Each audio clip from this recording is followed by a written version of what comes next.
بسم اللہ الرحمن الرحیم۔ السلام علیکم ورحمۃ اللہ وبرکاتہ۔ بسم اللہ الرحمن الرحیم۔ عزیز طلباء اکرام، ایم اے اسلامیات کے مضمون فقہ و اصول الفقہ کا آج ہمارا سبق نمبر 67 ہے، جس کا عنوان ہے فقہ اسلامی کے ثانوی ماخذ۔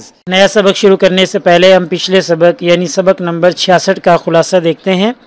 پچھلے سبق میں ہم نے فقہ اسلامی کے ایک ثانوی ماخذ عرف و رواج پر بات کی تھی، جس میں سب سے پہلے ہم نے عرف کی تعریف دیکھی تھی۔ اس کے بعد پھر عرف کی حجیت پر جو دلائل تھے وہ ہم نے دیکھے تھے اور ان پر تفصیلاً تبصرہ کیا تھا کہ قرآن مجید سے ایک دلیل پیش کی تھی اور حدیث مبارکہ ایک پیش کی تھی۔ ایسے ہی پھر اس کے بعد ہم نے فقہا اکرام کے نزدیک عرف کا مقام اور عرف کی جو اہمیت اور جو درجہ ہے اس کو ذکر کیا تھا، اور ساتھ ہی ہم نے عرف کے معتبر ہونے کی جو شرائط ہیں ان شرائط پر تفصیلاً گفتگو کی تھی کہ اگر یہ شرائط پائی جائیں گی تو پھر عرف اور رواج جو ہے وہ شریعت کے ایک ماخذ بن سکتے ہیں اور ان سے اخذ و استنباط کیا جا سکتا ہے، اور اگر یہ شرائط نہیں پائی جاتی تو پھر عرف کا کوئی اعتبار نہیں ہے، پھر اس کو شرعی ماخذ نہیں بنایا جا سکتا۔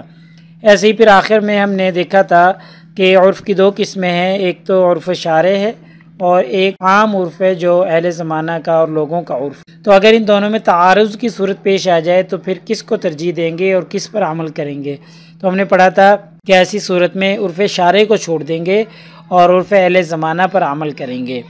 تو یہ چند باتیں تھیں عرف سے متعلق جو ہم نے پچھلے سبق میں پڑھی تھی۔ تو انشاءاللہ آج کے سبق میں ہم فقہ اسلامی کے ایک اور ماخذ یعنی تعامل اور قول صحابی پر بات کرنے کی کوشش کریں گے، جس میں ہم سب سے پہلے صحابی کی تعریف دیکھیں گے، صحابی کن شخصیات کو کہا جاتا ہے۔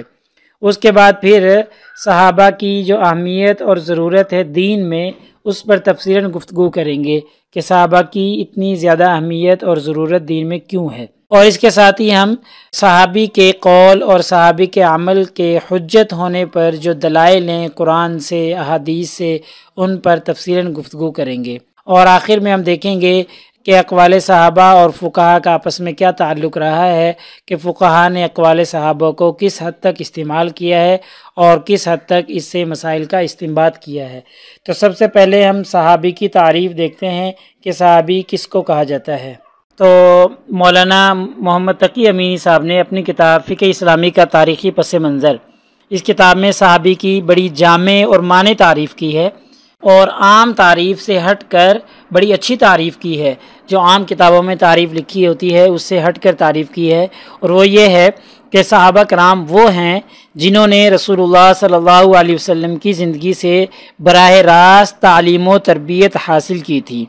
آپ صلی اللہ علیہ وسلم کی فکری و عملی زندگی کو اپنی زندگی میں رچایا اور بسایا تھا۔ جو کچھ جس طرح آپ صلی اللہ علیہ وسلم سے سنا یا آپ صلی اللہ علیہ وسلم کو کرتے دیکھا بعینی ہی اسی طرح اس پر عمل پیرا ہوئے۔ اگر کہیں شبہ ہو گیا تو رسول اللہ صلی اللہ علیہ وسلم سے پوچھ کر تشفی کر لی۔ یعنی خلاصتاً ہم یوں کہہ سکتے ہیں کہ صحابی ایسی ذات کو کہتے ہیں، ایسے شخص کو کہتے ہیں جس نے نبی کریم صلی اللہ علیہ وسلم سے براہ راست تعلیم و تربیت حاصل کی ہو، آپ صلی اللہ علیہ وسلم کی زیارت کی ہو، آپ صلی اللہ علیہ وسلم کو دیکھا ہو اور آپ کے طریقے کے مطابق زندگی بسر کی ہو، ایسے شخص کو صحابی کہا جاتا ہے۔ ایسے اب ہم بات کرتے ہیں کہ صحابہ کرام رضوان اللہ تعالیٰ علیہ مجمعین کی ضرورت اور اہمیت کیا ہے دین میں۔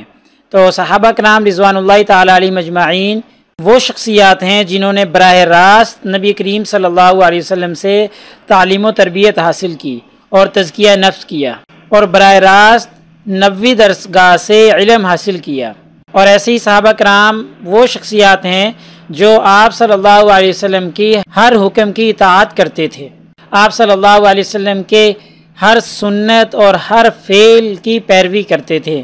ایسے ہی صحابہ کرام وہ شخصیات ہیں جن کے سامنے قرآن مجید نازل ہوا اور صحابہ کرام ان واقعات اور حالات میں شریک رہے جن کے بارے میں وحی کا نزول ہوتا تھا۔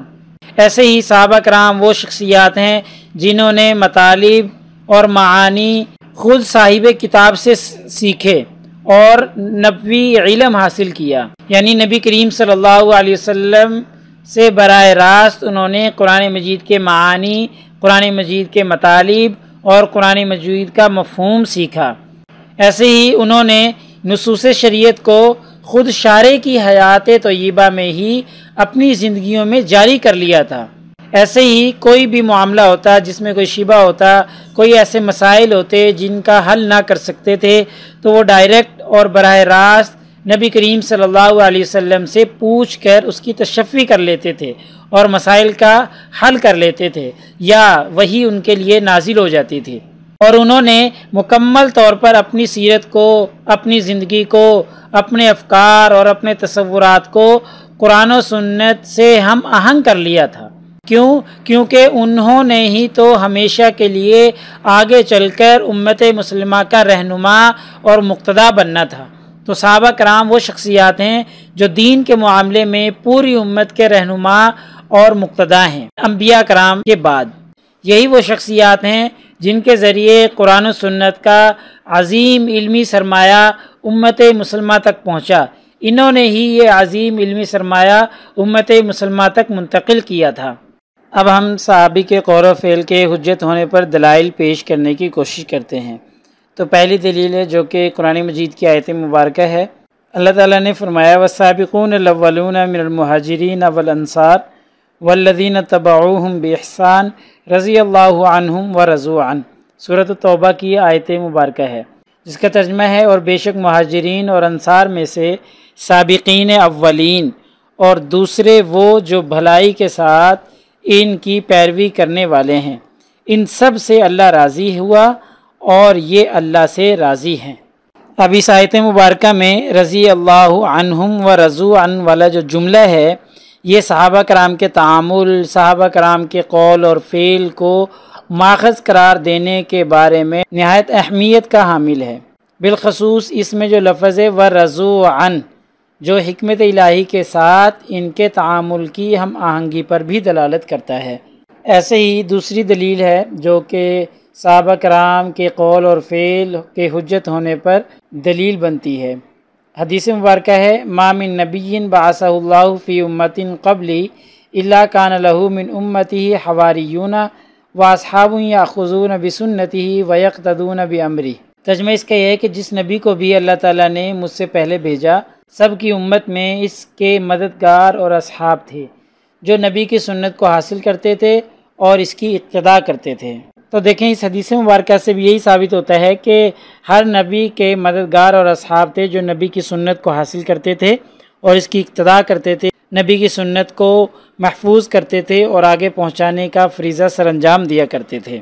تو اس لیے صحابہ کرام نے بھی نبی کریم صلی اللہ علیہ وسلم کی سنت کے اوپر عمل کیا اور آگے اس کو امت تک پہنچایا۔ تو صحابی کا جو بھی قول اور فعل ہے وہ اس کی تعلیم اس نے نبی سے حاصل کی ہے اور بارگاہ نبوی سے تعلیم یافتہ ہو کر اس کے مطابق زندگی گزاری ہے۔ تو پھر کیوں نہ صحابی کا فعل بھی حجت بنے؟ کیونکہ وہ وہی فعل ہے جو نبی کریم صلی اللہ علیہ وسلم نے کیا تھا، اس صحابی نے اسی فعل کو کرنا شروع کر دیا۔ ایسے ہی صحابی کے قول و فعل کے حجت ہونے پر یہ تیسری دلیل ہے۔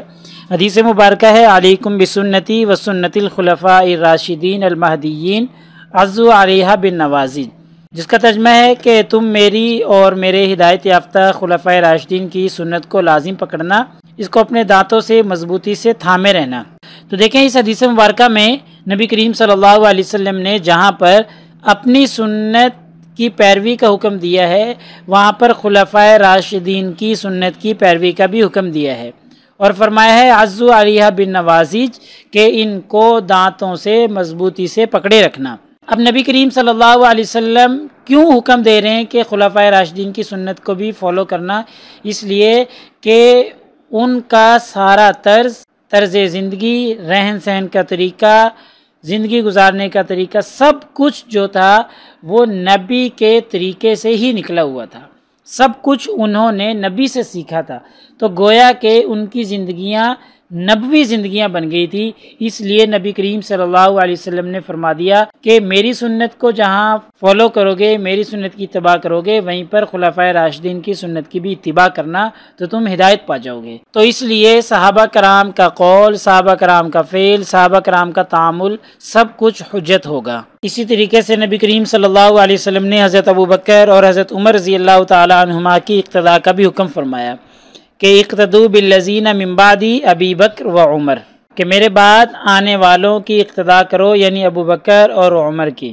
ایسے ہی علامہ ابن قیم رحمہ اللہ نے اقوال صحابہ کے قبول کرنے کے لزوم کو ثابت کرنے کے بارے میں 44 وجوہات کا ذکر کیا ہے کہ ان 44 وجوہات کی وجہ سے صحابہ کرام کی اتباع لازم ہے۔ اسی طریقے سے اس کے علاوہ اور بھی بہت سے دلائل ہیں جن سے ثابت ہوتا ہے کہ قول صحابی اور فعل صحابی، تعامل صحابی حجت ہے۔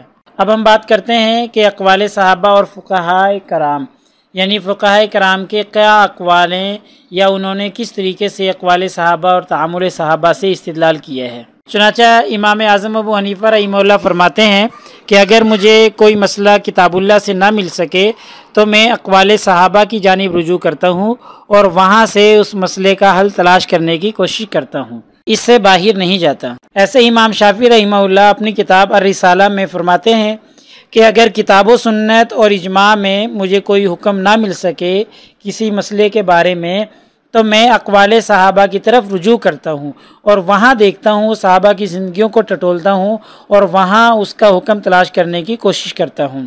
ایسے ہی امام مالک رحمہ اللہ اپنی موطا میں کثرت کے ساتھ صحابہ کرام کی آراء کو ذکر کرتے ہیں اور صحابہ کرام کی آراء کی طرف رجوع کرتے ہیں۔ بکثرت ہم دیکھتے ہیں کہ موطا میں یہ ساری چیزیں موجود ہیں۔ ایسے ہی امام مالک رحمہ اللہ صحابہ کرام کے اقوال معلوم کرنے کے بارے میں بے حد مشتاق رہتے تھے اور کوشش کرتے رہتے تھے کہ صحابہ کا کوئی تعامل، کوئی قول، کوئی فعل مل جائے۔ ایسے ہی امام مالک رحمہ اللہ حضرت عمر رضی اللہ تعالیٰ عنہ کے فیصلوں سے بھی واقف ہونے کے لیے بہت کوشش فرماتے تھے۔ ایسے ہی صحابہ کرام رضوان اللہ تعالیٰ علیہ مجمعین سے جو منقول فتاوی ہیں، ان کے فیصلے ہیں، ان کے فقہی اقوال کا ذخیرہ ہے، یہ کوئی معمولی بات نہیں، بلکہ مصر، شام، عراق، حجاز میں جتنے بھی معاملات اور مسائل پیش آئے تھے، صحابہ کرام نے ان کے متعلق اپنی فقہی آراء ذکر کی ہیں اور ان کا ایک وسیع ذخیرہ منقول ہوا ہے اور ہم تک پہنچا ہے۔ ایسے ہی تعامل صحابہ کے بارے میں فقہاء کا یہ مسلک اصول فقہ کی کتابوں میں مذکور ہے کہ جو بات تمام صحابہ میں عام طور پر شائع ہو یا جس کو انہوں نے مان لیا ہو، اس کی اتباع واجب ہے، اور جس میں کچھ اختلاف ہو اس میں واجب نہیں ہے۔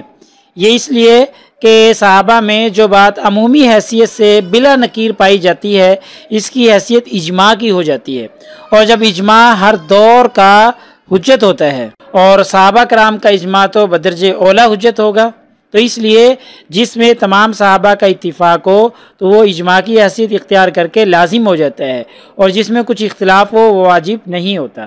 لہٰذا ہمارے آج کے اس سبق کا خلاصہ یہ بنا کہ آج کے اس سبق میں ہم نے سب سے پہلے صحابی کی جامع اور معنی تعریف سیکھی ہے، اس کے بعد صحابہ کی اہمیت اور ضرورت جو دین میں تھی، ضرورت فی الدین، اس پہ تبصرہ کیا۔ اس کے بعد قول صحابی اور عمل صحابی کی حجت ہونے پر ہم نے بہت سے دلائل پیش کیے ہیں جن سے یہ ثابت ہوا ہے کہ صحابی کا قول، فعل، تعامل جو ہے وہ حجت ہوتا ہے۔ ایسے ہی پھر آخر میں ہم نے فقہاء کرام کے اقوال ذکر کیے تھے جو اقوال صحابہ، تعامل صحابہ کے بارے میں تھے۔ تو اگر پیپر میں پوچھے جانے والے سوال کے متعلق گفتگو کریں تو وہی سوالات ہیں جو ہم پیچھے بھی پڑھ چکے ہیں۔ تو انشاءاللہ اگلے سبق نمبر 68 میں ہم پڑھیں گے علم اصول الفقہ کا معنی اور مفہوم اور اس کی اہمیت۔ جزاکم اللہ خیر۔ السلام علیکم ورحمۃ اللہ وبرکاتہ۔ اللہ پاک آپ سب لوگوں کا حامی و ناصر ہو۔